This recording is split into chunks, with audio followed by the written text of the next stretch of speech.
Senator Platt.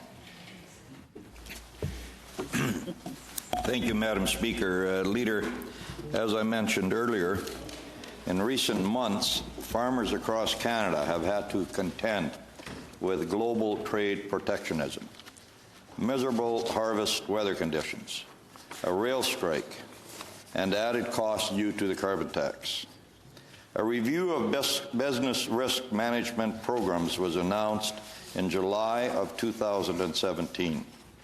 Over 2.5 years later, farmers are understandably frustrated by the absence of progress in this review. In December, they were told to wait until this summer, when more talks will take place between the federal and provincial governments. Senator Gold, could you please tell us, or get the information for us, why this is taking so long? Is there any way for your government to speed up the review process? Well, thank you for the question. I will make inquiries as to the status of those discussions and be pleased to report back to the Chamber. Senator Platt. Review, a report is due in April, and another meeting in July suggests that there will be no changes in the upcoming federal budget to agri-stability or other business risk management programs. Senator Gold, why are our farmers, they can't keep waiting? Why are they asked to wait? They need support now. Will your government put in place the help our farmers need? You're here. Thank you for your question. I'm advised that the government is working very hard on many, many fronts and has, in fact, provided support in many, many areas to Canadian farmers in light of all the challenges that those farmers face. Many of them you've mentioned, others, including the challenges with our relationships with China, are well known and need not to be elaborated.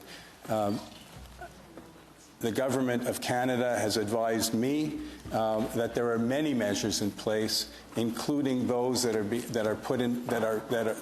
were negotiated and are in place and will be in place once we do ratify the legislation implementing CUSMA.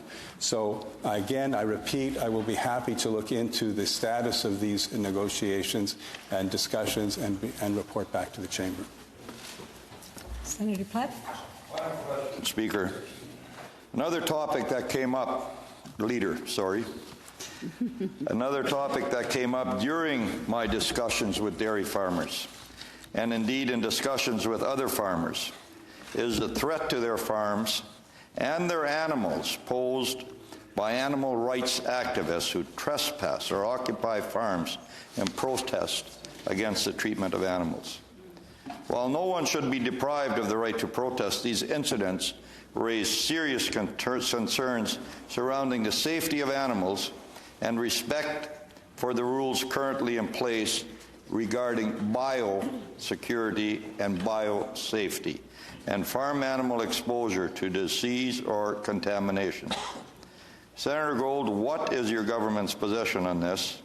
Has there been any discussion within your government to look at changing the criminal code so that these actions will be considered criminal? Thank you for your question. I'm not aware of any discussions within the government on this particular issue, but to the extent that they are taking place and will become public, I'll be happy to report back.